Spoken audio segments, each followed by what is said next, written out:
Halo, Assalamualaikum warahmatullahi wabarakatuh. Berjumpa kembali dengan kami untuk belajar bersama-sama di masa-masa pandemi COVID-19. Pertama, mari kita awali pertemuan ini dengan membaca basmalah. Bismillahirrahmanirrahim.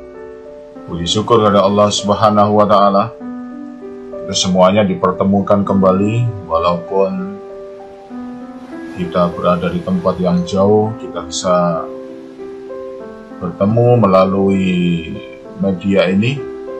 Mudah-mudahan tidak mengurangi semangat kalian semuanya untuk selalu mempelajari tanda-tanda kebesaran Allah yang dikemas dalam pelajaran biologi di kelas 2 ini atau kelas 11 di bab yang kedua, yaitu tentang jaringan tumbuhan. Di pertemuan yang lalu kita sudah membahas tentang sel, baik sel pada tumbuhan maupun sel pada hewan, kemudian bahan-bahan kimia penyusunnya dan lain-lain. Nah, pada kesempatan kali ini kita akan membahas sesuatu yang sangat simpel sekali, sehingga anak-anakku jangan merasa takut atau khawatir, waduh repot sekali ini pelajaran. Enggak. Ini pelajaran ini sangat mudah sekali, karena apa yang kita pelajari adalah sesuatu yang sangat dekat dengan kita, sesuatu yang ada di sekitar kita, yaitu tentang jaringan tumbuhan. Yang kita pelajari hanya simple, dua saja bagiannya.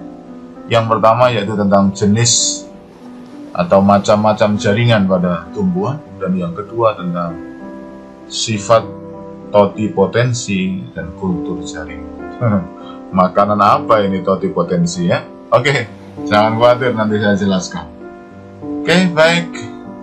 Sebagai pengantar jaringan tumbuhan, nah ini kemarin sudah belajar tentang sebuah sel sebagai unit terkecil dari makhluk hidup, kumpulan dari sel-sel yang memiliki bentuk dan ukuran dan fungsi yang sama. Ini akan membentuk jaringan, dan jaringan-jaringan membentuk organ, contohnya organ akar, batang, daun, dan membentuk organisme yang namanya tanaman atau tumbuhan. Insyaallah sudah sangat paham sekali, gampang kan? Sel sebagai unit terkecil makhluk hidup, kumpulan dari sel yang memiliki bentuk dan fungsi yang sama, membentuk jaringan, kumpulan dari jaringan membentuk organ, kumpulan dari organ membentuk sistem organ, dan membentuk organisme. Aduh, ini sangat mudah sekali diingat. Kalau seandainya lupa, lihat lagi. Kalau seumpama penjelasan saya terlalu cepat, di pause saja dulu dan ulang kembali, di-replay lagi. Insyaallah akan 3 kali aja, insyaallah sudah hafal. Oke. Yang pertama kita akan belajar tentang jenis atau macam jaringan tumbuhan. Apa saja sih? Ternyata jaringan pada tumbuhan hanya dibedakan jadi 2, yaitu jaringan meristem dan jaringan dewasa. Gampang kan? Tadi 2. Ini 2 lagi. Sangat simpel sekali ya. Oke. Jaringan meristem. Apa itu jaringan meristem? Meristem sendiri dibagi menjadi ada meristem primer, ada meristem sekunder. Jaringan meristem adalah jaringan yang selalu aktif membelah. Jadi pekerjaan sehari-harinya, setiap menit, setiap detiknya membelah, dan terus membelah. Yang pertama diberi nama meristem primer, yaitu meristem yang pertama kali ada dan nanti bakal membentuk jaringan-jaringan yang selanjutnya, yaitu meristem, diantaranya meristem sekunder, dan nanti dari meristem ini akan membentuk jaringan-jaringan dewasa. Oke, kita lihat jaringan meristem. Jadi awal pertumbuhan dari tanaman, terutama tanaman biji, diawali dari embrio yang berada di dalam biji. Nah, ini di sini ada banyak keterangan, saya ambil 2 saja, yaitu ada namanya plumula dan radicula. Ada plumula, ada radicula. Radic artinya akar. Nah, ini adalah akar yang pertama kali muncul pada tanaman, itu namanya radicula. Sementara plumula adalah bakal batang dan daun yang pertama kali. Nah, ini kok bisa demikian ya, tiba-tiba tumbuh menjadi bagian-bagian yang berbeda. Nah, ini sepertinya manusia tidak bisa sama sekali. Ini hanya kebesaran Allah saja yang bisa melakukan semacam ini. Ini jaringan-jaringan meristem awalnya. Oke. Nah, ini meristem sekunder. Letaknya pada meristem primer. Primer itu pertama atau utama. Jadi ada yang letaknya di di pojok akar maupun pojok batang. Ini adalah meristem primer. Sementara meristem sekunder, nah ini ada di kambium. Jadi setelah tumbuhan akarnya bertambah panjang, daerah-daerah yang ditinggalkannya, nah ini akan menjadi jaringan-jaringan dewasa nantinya. Nah, di antara jaringan dewasa ini nanti yang terbentuk meristem, disebut dengan meristem sekunder. Jadi perlu diingat, untuk yang letaknya di atas atau yang paling bawah namanya apikal atau pojok. Kemudian nanti ada meristem membentuk akar-akar lateral atau cabang-cabang disebut dengan meristem lateral, dan juga ada kambium vaskular, kambium yang berada di antara jaringan xilem dan phloem. Nah, ini yang ke dalam membentuk kayu, keluar membentuk kulit. Nah, insya Allah sangat paham sekali ya. Jadi jaringan-jaringan meristem adalah jaringan-jaringan yang selalu aktif membelah. Ini yang luar biasa dari tumbuhan, sehingga tumbuhan itu tiap hari tumbuh, terutama tumbuhan yang menaun. Tumbuh lagi. Karena tiap hari tumbuh, maka diberi nama tumbuhan. Nah, ya. Tumbuh terus diberi nama tumbuhan. Ini adalah jaringan meristem. Kalau masih ada yang nggak jelas, nanti kita diskusikan. Kalian bisa bertanya di forum video conference. Nah, ini jaringan meristem. Jadi jaringan ini aktif membelah, sehingga sangat aktif sekali tumbuhan ini. Nah, ini biasanya sel-selnya bentuknya sangat kecil sekali, karena dia pertama kali membawa kecil, lama-kelamaan kemudian membesar, kemudian terdiferensiasi menjadi jaringan dewasa. Jadi jaringan diberikan dua, jaringan meristem, jaringan dewasa. Lah, jaringan dewasa ini diberi nama sepertinya ini sudah fungsinya masing-masing. Terdiri dari 4 jaringan pelindung, namanya saja pelindung. Pasti fungsinya untuk melindungi. Gampang kan? Jaringan pengisi, namanya saja pengisi. Berarti ya mengisi bagian-bagian yang kosong. Termasuk juga mungkin mengisi waktu-waktu kalian yang kosong ini, Pak Koko ini. Ini Pak Koko sebagai jaringan pengisi juga ini ya. Jaringan pengisi atau jaringan dasar. Pokoknya anak yang kosong diisi sama jaringan pengisi. Berupa apa? Parenkim namanya. Sementara jaringan pelindung tadi namanya epidermis. Namanya pelindung, maka dia berada di bagian yang paling luar. Tepi dermis kulit. Epidermis selalu berada di bagian terluar, kecuali nanti ada namanya endodermis ya. Rahasia ini rame-rame ya. Oke. Berikutnya yang ketiga ada jaringan penguat. Namanya saja jaringan penguat. Pasti fungsinya apa? Dapat ditebak lah. Yaitu untuk memperkuat tanaman. Nah, ini terdiri dari kolenkin dan sklerenkin. Apa itu? Nah, nanti kita bahas setelah ini ya. Kemudian yang terakhir, yang keempat, yaitu jaringan pengangkut. Pasti fungsinya untuk ya mengangkut lah. Gampang kan ternyata? Jaringan pelindung, jaringan pengisi, jaringan penguat, jaringan pengangkut. Pak, gak keren namanya Pak, pakai bahasa Inggris. Terus monggo silakan. Pelindung, protection. Pengisi, waduh susah ini bahasa Inggrisnya apa pengisi? cari sendiri ya. Kemudian berikutnya adalah jaringan penguat. Apa ini penguat? Bahasa Inggrisnya. Support, supporting, atau apa lagi ya? Strength. Wah, gak pas ya kan. Berikutnya pengangkut. Nah, saya tahu kalau pengangkut ini. Transportation. Transportation. Oke, kita bahas satu persatu dari jaringan-jaringan yang ada ini. Yang berikut, yang pertama yaitu dari jaringan dewasa adalah jaringan epidermis. Nah, ini. Jadi saya katakan jaringan epidermis adalah jaringan yang berada di bagian luar dari tanaman ya. Pokoknya ada tanaman, bagian luarnya semesti itu epidermis. Nah, ini ya. Ini misalnya pada daun ya. Kemudian ini pada apa ini ya? Pada batang atau akar ini ya. Terus kita anggap aja lah ini akar lah, soalnya ada rambut-rambutnya ini. Paling luar ini berarti ada epidermis lah. Baru di dalam ini ada endodermis. Karena ada dermis yang agak dalam diberi nama endo. Endo ini dalam ya. Ini epidermis. Ya, susunan selnya sangat rapat sekali, kecil-kecil. Berada di bagian paling permukaan. Ini juga sama.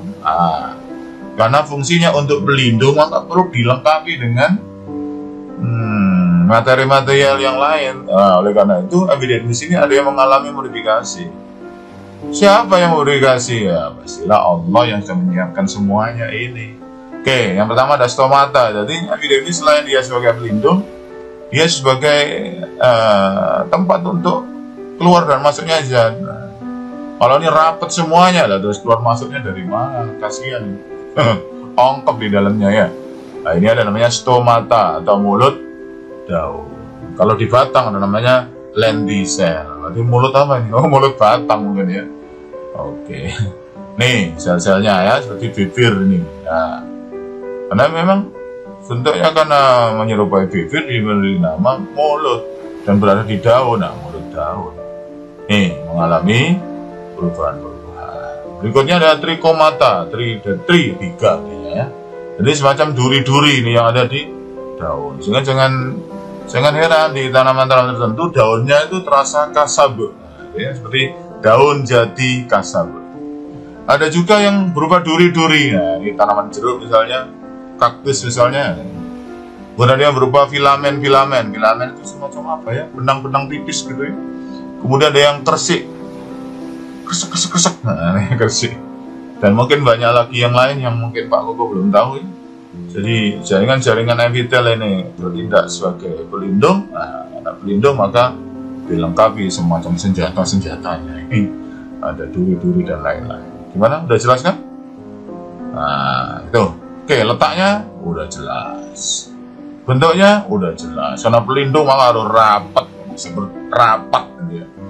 Susunannya barisan seperti barikade yang ada di tentara ya. Kalau lagi ada demonstrasi, nah ini pagar betis. Oke. Ilustrasinya semudah. Oke, selanjutnya itu jaringan pengisi. Nah, ini. Jadi paling luar tadi epidermis, nah, pengisi berarti di dalamnya. Pengisi di antara epidermis, nah, ini diisi oleh jaringan parenkim. Nah, ini ada banyak sekali nih berdasarkan fungsi-fungsi. Nah, karena dia pengisi maka biasanya sel-selnya besar-besar, kemudian ada rongga-rongga di dalamnya, tidak rapat karena pengisi ya. Bisa seoleh-oleh gitu ya, hanya mengisi saja. Oke, ini pada daun misalnya ini ada jaringan palisade, ada jaringan tiang, ada jaringan pagar. Ini dilengkapi di dalamnya ada organel-organel yaitu kloroplas atau klorofil. Nah, karena banyak mengandung klorofil maka disebut dengan parenkim asimilasi atau klorenkim, dari kata parenkim digabung dengan klorofil jadi klorenkim. Pasti bisa ditebak fungsinya untuk apa yo. Masa nggak tahu, mulai SD kan udah tahu ya. Kalau sudah mengandung klorofil berarti berfungsi untuk fotosintesis. Nah, selain yang bentuk pagar, yang bawahnya ini ada rongga-rongga yang banyak. Nah, ini namanya jaringan spon. Kayak SpongeBob aja ya. Jaringan spon. Ada spon berarti banyak rongga-rongga udara. Nah, tapi jaringan sendiri juga mengandung klorofil. Nah, sementara rongga-rongganya akhirnya membentuk juga jaringan yang menyimpan udara. Lah, udara kan bahasa Inggrisnya air. Walian dengan Indonesia ya, Indonesia air malah air ya, air minum, bukan udara ya. Ini karena udara maka airenkim. Nah, berasal dari kata air dan parenkim disambung menjadi airenkim. Gampang kan? Nah, itu belajar bahasa biologi ini ya, otak atik matuk ini belajarnya. Berikutnya ada parenkim di tanaman-tanaman berair, misalnya di kaktus misalnya. Di kaktus ya, tidak ada contohnya ya tadi ya. Nah, itu di sela-sela rongga ini akan berisi air. Nah, karena air bahasa Indonesia, bahasa Latinnya air, hidro. Mungkin diberi nama hidronkim mungkin ya. Saya nggak tahu nih kayaknya. Coba nanti cek ya. Namanya kayaknya hidronkim. Nah, ini parenkim air. Berikutnya ada parenkim yang ada di jaringan-jaringan pengangkut. Nah, sebelah sini ya. Ini ada water. Ah, ini. Jadi di sekitar pembuluh angkot ini juga ada parenkim-parenkimnya. Jaringan-jaringan apa ya namanya? Sel pengiring kalau salah ya. Di sel-sel pengiring ini terdapat nama parenkim pengangkut. Berikutnya ada parenkim penimbun. Jadi jenis umbi-umbian tertentu yang mengandung karbohidrat atau zat tepung atau pati itu, misalnya pada kentang, pada telo, pohon, singkong, dan jenis umbi-umbian yang lain ini ada parenkim yang berfungsi untuk menimbun zat tepung. Ada juga parenkim yang menimbun minyak, misalnya pada jenis apa ya? Minyak kayu putih misalnya, daun minyak kayu putih, jahe-jahean ini lagi lari sekarang ini zaman COVID ini. Jahe-jahean ini, jahe, temulawak dan lain-lain ada mengandung minyak-minyak yang ada disebut dengan minyak atsiri. Kalau nggak salah namanya aleonkim nggak salah ya. Dari kata oil. Nah, jadi dia ada parenkim yang menimbun minyak. Yes, pokoknya banyak sekali lah. Aduh, banyak sekali ya. Biologi ini ya Allah, kita hanya mempelajari ciptaan Allah jadi susah begini. Oh, nggak susah lah, gampang. Nah, orang Jawa bilang ngelmu, angel yang durung ketemu. Nah, ketemu jadi gampang. Makanya perlu di ilmu ini dipelajari. Mudah-mudahan kita sadar diri betapa kita ini tidak sendiri, dan ternyata ada tumbuhan yang mendampingi kita. Rumit juga ya, tapi ya tidaklah. Oke, jangan khawatir. Oke, ini jaringan parenkim yang kedua. Tadi sudah jaringan epidermis, sudah parenkim sudah. Berikutnya adalah jaringan penguat. Nah, namanya saja penguat. Fungsinya untuk menguat atau menyokong tumbuhan. Nah, tumbuhan jadi lebih keras, lebih tahan dari terpaan angin, badai, sebagaimana kita ya. Kita kan juga kuat ini ya, penyokongnya kuat sekali untuk menghadapi. Oke, untuk jaringan penyokong atau penguat dibedakan jadi dua saja, gampang kan? Ada yang penebalannya tidak rata, ada yang penebalannya rata. Namanya apa kira-kira ya? Ini ada dibedakan tadi apa? Saya agak lupa ini. Oke, jaringan ada kolenkim, ada sklerenkim. Jadi itu yang penebalannya hanya di pojok-pojok saja, ini namanya kolenkim. Ini biasanya terdapat pada batang-batang yang masih muda. Batangnya kuat tapi masih muda. Ini biasanya mengandung kolenkim. Ingat dengan Pak Koko ini tadi. Kolenkim ini batang muda ya. Tapi rambut saya sudah putih, sudah nggak muda lagi ya. Hanya untuk mengingat saja sih ya. Sementara yang penebalannya rata, nah ini namanya sklerenkim. Ini contohnya yang paling jelas itu pada batok kelapa. Jangan lupa loh, bukan batok kepala loh ya. Batok kelapa ini penebalannya sangat tebal sekali. Kemudian pada tumbuhan-tumbuhan yang sudah sangat tua, di bagian dalamnya itu. Kayunya itu yang keras itu.